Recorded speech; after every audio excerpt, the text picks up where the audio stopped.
राम शांत स्वभाव के हैं, इसीलिए अयोध्या में उनके मंदिर में आने वाले चढ़ावे में जो 10-10, 15-15 लाख रुपया तक एक एक दिन में जो चोरी हुआ है, इसके बावजूद राम ने कोई तीसरा नेत्र नहीं खोला, कोई ऐसे पीछे से बाण निकाल कर किसी के ऊपर चलाया नहीं, उनको कोई रोक नहीं सकता था। और मैं तो देखता हूँ मेरे शहर में ईसाई ट्रस्ट की ज़मीनों को खरीदने वाले कौन लोग थे? ट्रस्ट की ज़मीन खरीदने वाले कौन लोग थे? जो एक दूसरे धर्म के बड़े बड़े ट्रस्टी थे। अब आप सोचिए, बड़े बड़े ट्रस्टी एक धर्म के, वो दूसरे धर्म के ट्रस्ट की ज़मीनों को गलत तरीके से, नाजायज़ तरीके से खरीद के और वहाँ पे बड़ी बड़ी इमारतें बना रहे हैं, उसको बेच रहे हैं, पैसा कमा रहे हैं। राम जी की चिड़िया, राम जी का खेत,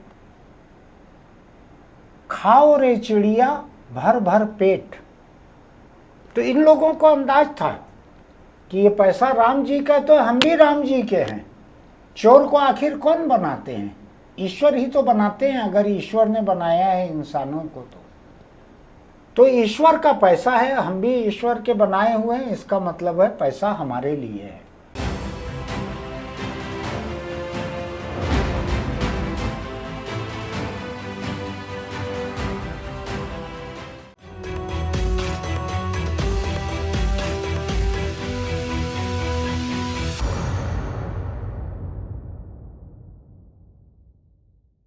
नमस्कार, जय श्री राम। मैं छत्तीसगढ़ अखबार के YouTube चैनल इंडिया आजकल के स्टूडियो से सुनील कुमार। आगे जो कहने जा रहा हूँ इसको लेके किसी की धार्मिक भावनाओं को चोट पहुँचे उसके पहले अपनी पारिवारिक परंपरा के मुताबिक जय श्री राम मैंने कह दिया है। ये थोड़ा दूसरे टाइप का है जय श्री राम। अभी जो सड़कों पे जो चलता है ना, पत्थर मारे टाइप का, वैसा नहीं है। मेरे पारिवारिक आस्था के प्रतीक जो राम थे वो मर्यादा पुरुषोत्तम राम थे, काफ़ी शांत स्वभाव के थे। अभी भी राम शांत स्वभाव के हैं, इसीलिए अयोध्या में उनके मंदिर में आने वाले चढ़ावे में जो 10-10, 15-15 लाख रुपया तक एक एक दिन में जो चोरी हुआ है, इसके बावजूद राम ने कोई तीसरा नेत्र नहीं खोला, कोई ऐसे पीछे से बाण निकाल कर किसी के ऊपर चलाया नहीं, उनको कोई रोक नहीं सकता था। अगर रामलला वहाँ पे ऐसा बाण निकाल कर अगर चलाए रहते, जो वहाँ से पैसा चोरी करके जा रहे हैं, और वहाँ का एक छोटा कर्मचारी, उसके घर में गोबर के नीचे 12 लाख रुपया दबा हुआ मिला। आप कल्पना कीजिए, 12 लाख रुपया गोबर के नीचे। गोबर धन्य हो गया होगा जितने दिन तक उसे अपने नीचे से 12 लाख के नोटों की गर्मी लगी होगी, तो गोबर धन्य हो गया होगा। जो खबरें आ रही है वो ये है कि उस ट्रस्ट में जो चढ़ावा आता था उसको लगातार उसमें चोरी होती थी, घपला होता था, और लोग सोना वोना सब चढ़ा देते हैं, वहाँ पे गहने चढ़ा देते हैं। कई लोग ऐसे उतारे गहने और चढ़ा दिए, उतारे और चढ़ा दिए। लोगों को लगता है कि राम जी के काम आएगा, भगवान इससे खुश होंगे। होता है, आस्था ऐसी ही होती है। मुझको ध्यान है, मैं एक बार तिरुपति मंदिर गया था एक दोस्त के साथ। उसकी आस्था थी, मैं तो वहाँ की संस्कृति, सामाजिक व्यवस्था देखने के लिए गया था। मेरे सामने जो व्यक्ति खड़ा हुआ था, झोला लेके खड़ा था, बहुत साधारण सा दिख रहा था।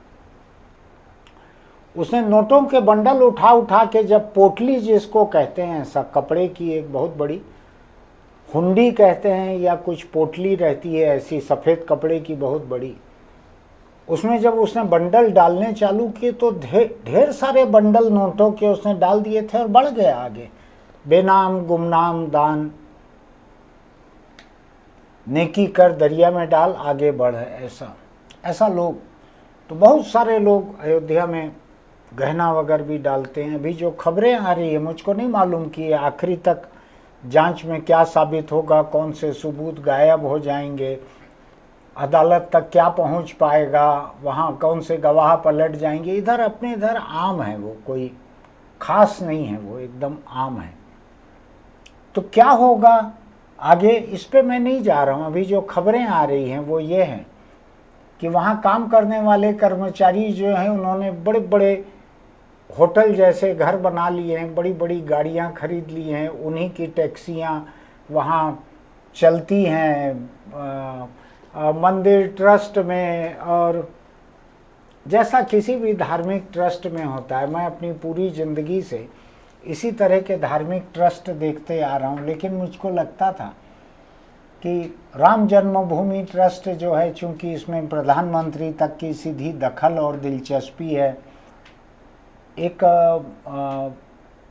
नृपेंद्र मिश्रा नाम है शायद उनका, नरेंद्र मोदी जी के साथ उनके पीएमओ में काम किया हुआ है, उनको वहाँ मुख्य ट्रस्टी या कुछ बनाया गया है, उनका बड़ा दखल है। तो मुझको लगता था कि जहाँ प्रधानमंत्री खुद बैठते हैं वहाँ पे कम से कम ये हौसला लोगों का नहीं होगा।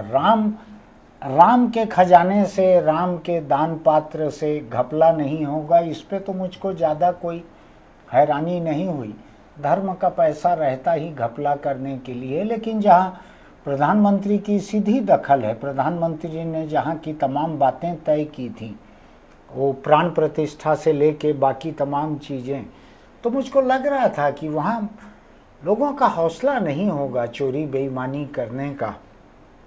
लेकिन ऐसा लगता है राम की महिमा का कोई असर लोगों पर होता है, न प्रधानमंत्री के नाम का कोई असर होता है।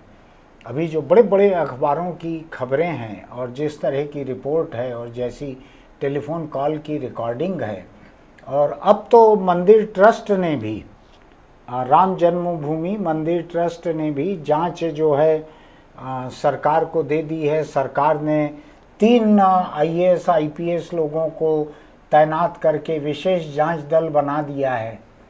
तो ये चल रहा है, अभी जांच चल रही है अभी। लेकिन इस बीच जो खबरें आई है वो ये कहती हैं कि बड़ी बड़ी रकम जो है वहाँ से रोज गायब होती थी चढ़ावे से।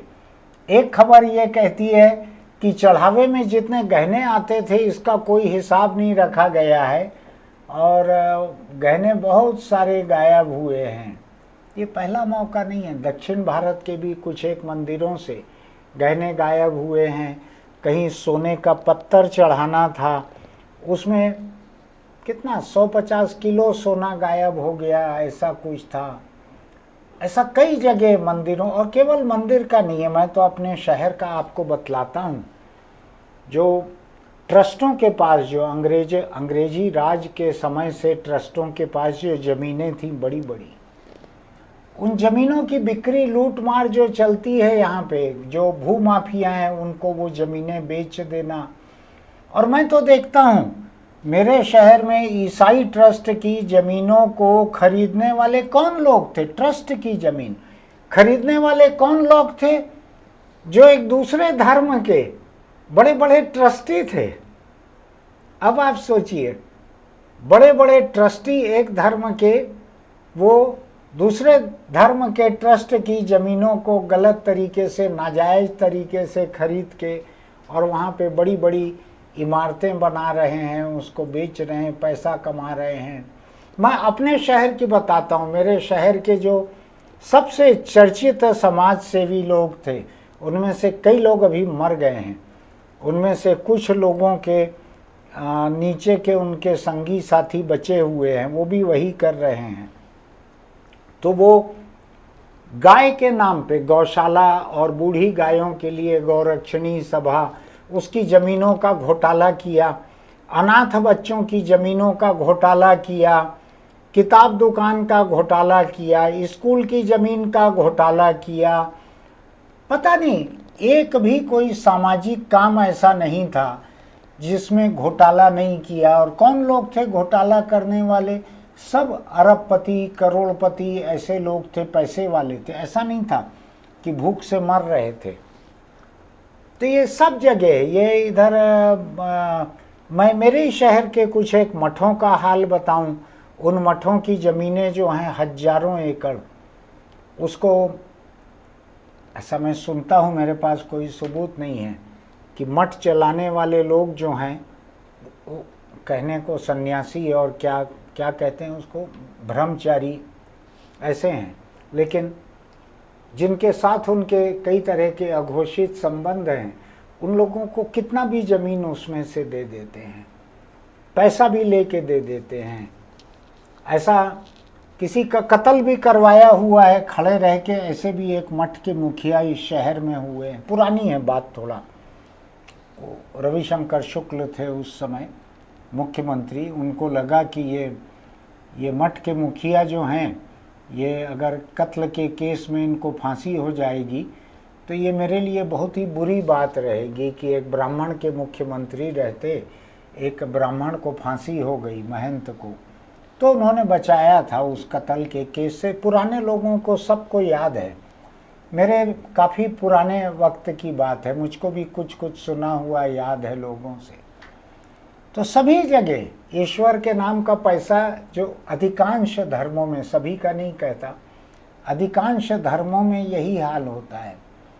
जो ठेकेदार रहते हैं समाज के, वही लोग वो ज़मीनों पे कब्जा कर लेते हैं, अवैध निर्माण कर लेते हैं, उनको बांट लेते हैं संपत्तियों को। कोई संस्कृत पाठशाला की ज़मीन पे कब्जा कर लेते हैं, कोई गौशाला की ज़मीन, गौरक्षणी सभा की ज़मीन, अनाथ बच्चों के हक की ज़मीन। अभी आपको पता है मैं जहाँ खड़ा हूँ यहाँ से जरा ही दूरी पे है अनाथ बच्चों की ज़मीन, बाल आश्रम नाम ही है उसकी ज़मीन। उस पर बड़े बड़े सेठों ने, जो उसके ट्रस्टी थे, उन्होंने बनवाया, आपस में सब बिल्डिंग बांट ली, सब रजिस्ट्री हो गई सबके नाम से। और मैं बताऊं आपको, कोई पाप उप कुछ नहीं होता। मैं सुनता था, एक फ़ोटो देखी थी कि कुंभी पाक नरक नाम की एक कोई जगह है, उसमें कड़ाही में तेल खौलाते रहते हैं, और जो परले दर्जे के पापी रहते हैं उनको वहाँ जाने पे उनको मिर्ची भजिया जैसा उसमें तलते हैं कड़ाही में। ऐसा फ़ोटो तो देखी हुई है मेरी कुंभी पाक नरक की। असल ज़िंदगी में ऐसा कुछ नहीं देखा मैंने। मंदिरों का जितना पैसा चोरी करते हैं लोग, सब पनपते हैं, सब अच्छे से खाते पीते हैं, ट्रस्ट का पैसा सब खाते पीते हैं। तो इधर मैं अयोध्या से इधर मैं अपने शहर पे आ गया था, तो चारों तरफ ये घोटाला चलते रहता है ईश्वर के नाम पे। अब अयोध्या का राम मंदिर फिलहाल दुनिया का सबसे चर्चित हिंदू तीर्थ स्थान है। खबरें बता रही हैं कि जिस समय कुंभ हुआ था यूपी में, तो कुंभ जाने वाले लोग जो हैं लगे हाथों रामलला को भी देख लेते थे। नया नया मंदिर बना था उस समय और खूब चढ़ावा आ रहा था, खूब चढ़ावा। तो 14-15 लाख रुपया रोज तक पार कर रहे थे लोग, वहीं के कर्मचारी लोग, वहाँ के जो प्रमुख ट्रस्टी लोग हैं। एक ट्रस्टी का सबसे भरोसे का सबसे करीबी कर्मचारी कहा जा रहा है ऐसा, वो ऐसा करता था, और भी लोग करते थे। एक कोई वीडियो मुझको देखने मिल रहा है, शायद दक्षिण भारत का कहीं का किसी मंदिर का है, जैसा वहाँ के पंडित पुजारी धोती पहने रहते हैं, ऐसा आधी आधी धोती पहने हुए, ऊपर खुले बदन वो लोग हैं, और दान में आए हुए नोट गिन के बंडल एक तरफ रखे हुए हैं, और बड़े ही होशियारी से ऐसा पीछे जाता है वो पंडित, पीछे जाके बंडल उठा के और ले आता है, फिर दूसरा जाता है वो भी उठा के ले आता है। तो रामलला के नाम पे जो दान आया है उसका घोटाला चल रहा है। राम का उग्र रूप जो है शायद 1-2 बार ही सामने आया था पूरी राम कथा में। एक तो कोई उनके गुरु के आश्रम पे जब हमले करते थे राक्षस वगैरह, उस समय शायद उनको भगाने के लिए कुछ तीर वीर चलाए थे उन्होंने। एक रावण के ऊपर, वो कहानी सबको मालूम है।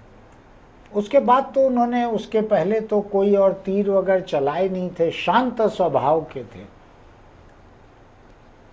राम की जो मूल कथा है उसमें वो मर्यादा पुरुषोत्तम है।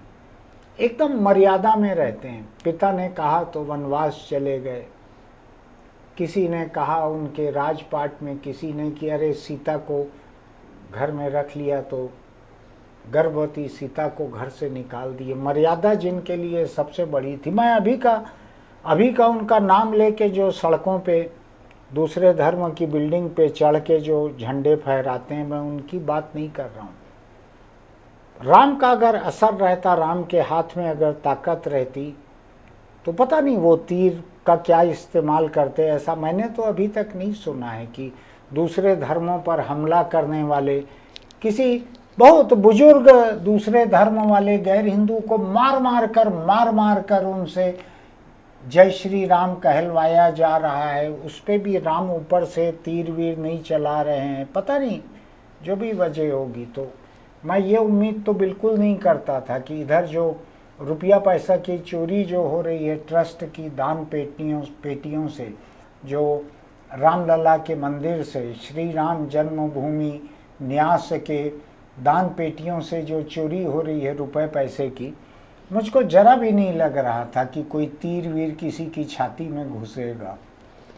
ऐसा मुझको नहीं लगा। और मुझको एक और चीज़ लगती है, बतलाऊँ आपको मैं, जिन लोगों ने पैसा चुराया है ये लोग भी तो जाके सवेरे रोज प्रणाम वगैरह करते होंगे, वहाँ पे आरती में शामिल होते होंगे सुबह या शाम को।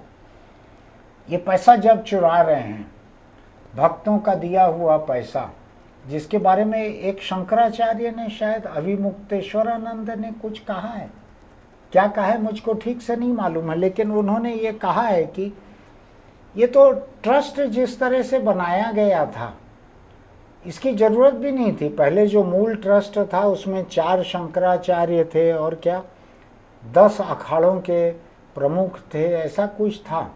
वही ट्रस्ट बना लेता। अगर वो ट्रस्ट रहता तो ऐसा घोटाला नहीं हुआ रहता। अब मैं नहीं जानता किसने किया है घोटाला, लेकिन जो नाम आ रहा है कि एक चंपत राय नाम के कोई प्रमुख ट्रस्टी वहाँ पर हैं, वही पूरा अकेले पूरा राजपाट जैसा चलाते थे। उन्हीं का एकदम भरोसे का, उन्हीं का कर्मचारी, उन्हीं की गाड़ी चलाने वाला, उन्हीं का नाम लेकर राज करने वाला व्यक्ति वही पूरा घोटाला करता था, चोरी करता था। ऐसा अब मुझको नहीं मालूम कि वही अकेले चोरी करता था कि कई लोग चोरी करते थे। अब मैं अकेले गब्बर को या सांबा को या कालिया को, किसी एक को तोहमत क्यों दूं? चोरों का गिरोह होगा। कोई अकेला व्यक्ति तो इतना पैसा चोरी कर नहीं सकता कि 10-15 लाख रुपया रोज नगद निकाल ले। ऐसा अकेला कोई व्यक्ति नहीं कर सकता, कई लोग होंगे। अब जिन 3 लोगों को नियुक्त किया है, यूपी के योगी आदित्यनाथ हैं शायद मुख्यमंत्री, उन्होंने जिन 3 IAS IPS लोगों को नियुक्त किया है, मैं नहीं जानता कि वो कितना सच निकाल पाएंगे, कहाँ तक वो ऊपर जा पाएंगे, ये चोरी के तार ऊपर कहाँ तक जुड़े हुए हैं मुझको नहीं मालूम है। लेकिन मुझको एक बात का भरोसा है कि जो लोग भगवान राम के नाम पर आए हुए दान में से संगठित लगातार चोरियां करते चले आ रहे थे, उनको अपने न पकड़े जाने का भरोसा रहा हो कि न रहा हो ये तो मुझको नहीं मालूम, लेकिन उनको एक बात का भरोसा जरूर रहा होगा कि ईश्वर नहीं है। अब आप बताइए ना, जो गरीब लोग हैं, जो पेट काट के जाते हैं, जो सरकार जैसे छत्तीसगढ़ की सरकार लोगों को रामलला के दर्शन के लिए ट्रेन से भेजती है, वो कितना पैसा चढ़ा पाते होंगे? 10 रुपया 20 रुपया चढ़ा पाते होंगे। इतने गरीब लोगों के चढ़ाए हुए पैसे में संगठित चोरी करने वाले लोग, ये हौसला कैसे मिल सकता है? किसी को बतलाइए आप। ये हौसला तभी मिल सकता है जब उनको ये पक्का भरोसा हो कि ईश्वर नहीं है। मुझको तो है ये पक्का भरोसा कि ईश्वर नहीं है, लेकिन मैं तो उधर जाके दान पेटी में कुछ डाला नहीं था, तो मुझको निजी अफसोस नहीं है कि अरे मेरा पैसा भी चुरा लिए ये लोग। लेकिन जिन लोगों ने पैसा डाला है उसमें बहुत सारे गरीब हैं। मेरे ख्याल से कई हजार लोग तो छत्तीसगढ़ से ही गए हुए हैं सरकारी खर्च पर रामलला के दर्शन करने के लिए। शायद दसियों हजार होंगे, अभी तक 10-20 हजार पार कर गई होगी संस्था। ट्रेन भर भर कर लोग जाते हैं, गरीब लोग रहते हैं, उनके पास पैसा नहीं रहता है, सरकार इंतजाम करती है तो चले जाते हैं दर्शन को। उनके डाले हुए 10-10, 20-20 रुपए के नोट सिक्का जो हैं, उसमें से भी 10-10, 20-20 लाख रुपए जिन लोगों ने रोज चोरी किया है, उनको पक्का भरोसा होगा कि कोई राम है नहीं, ईश्वर है नहीं, उनका कुछ बिगड़ेगा नहीं, इसलिए उन्होंने किया। उन्होंने शायद एक कहावत भी सुनी होगी, एक गाना है, भजन है, कई सत्संग वाले लोग, कई प्रवचनकर्ता इसको गाते हैं। वो गाने के शब्द मैं सुनाता हूँ आपको। राम जी की चिड़िया, राम जी का खेत, खाओ रे चिड़िया भर भर पेट। तो इन लोगों को अंदाज था कि ये पैसा राम जी का, तो हम भी राम जी के हैं। चोर को आखिर कौन बनाते हैं? ईश्वर ही तो बनाते हैं। अगर ईश्वर ने बनाया है इंसानों को तो ईश्वर का पैसा है, हम भी ईश्वर के बनाए हुए हैं, इसका मतलब है पैसा हमारे लिए है। तो इन लोगों ने जितनी संगठित चोरी वहां पे की है, तो मुझको पक्का भरोसा है कि ये ईश्वर के खजाने में चोरी करने का इनका हौसला नहीं हो सकता था अगर ये आस्तिक होते। दिखावे के लिए कई लोग कई जगह प्रणाम कर लेते हैं, लेकिन इनको पक्का भरोसा होगा कि ईश्वर का अस्तित्व नहीं है, इसको चोरी करने से हमारा कुछ भी नहीं बिगड़ेगा, इसलिए ये लोग चोरी कर रहे थे। मैं आपको एक और बात बतलाता हूं। कुछ एक धर्म ऐसे हैं जो ईश्वर को नहीं मानते हैं, न पुनर्जन्म को मानते हैं, न ईश्वर को मानते हैं, जो केवल गुरु को मानते हैं। मैंने अभी तक बतलाऊं आपको, मैंने गुरुद्वारे वाले जो रोज लंगर खिलाते हैं, स्वर्ण मंदिर में तो शायद 1-2 लाख लोगों को रोज खिलाया जाता है। मैंने नहीं सुना कि वहाँ पे तिरुपति जैसा कोई घी घोटाला हो रहा है, तो कोई सिल्क का दुपट्टा खरीदने का घोटाला हो रहा है।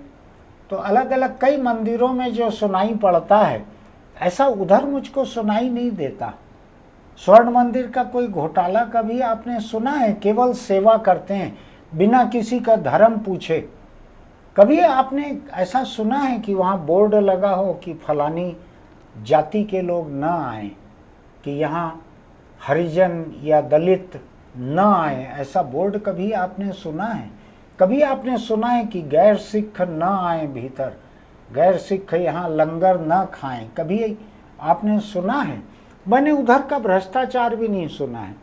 वो लोग ईश्वर वगैरह को नहीं मानते, वो ग्रंथ को ही आखिरी गुरु मानते हैं। सिख, अगर मेरी जानकारी सही है तो ईश्वर नहीं मानते। वो जो लोग ईश्वर को मानते हैं उनको ईश्वर बड़ा हौसला देता है, सही करने का भी गलत करने का भी। जैसे ये लोग अयोध्या के मंदिर से जो लोग चोरी करते थे, 14, 15, 20 लाख रुपया रोज का चोरी करते थे, तो इनको मालूम था कि ईश्वर नहीं है, हमारा कुछ नहीं बिगड़ेगा, हमको कोई सजा नहीं होगी। इतने में 100-200 एकड़ जमीन खरीद के और एक रिसॉर्ट बना लेंगे, आने वाले भक्तों को वहीं ठहराएंगे, स्वर्ग यहीं पे धरती पे हम बना लेंगे, ऐसा इनको भरोसा था।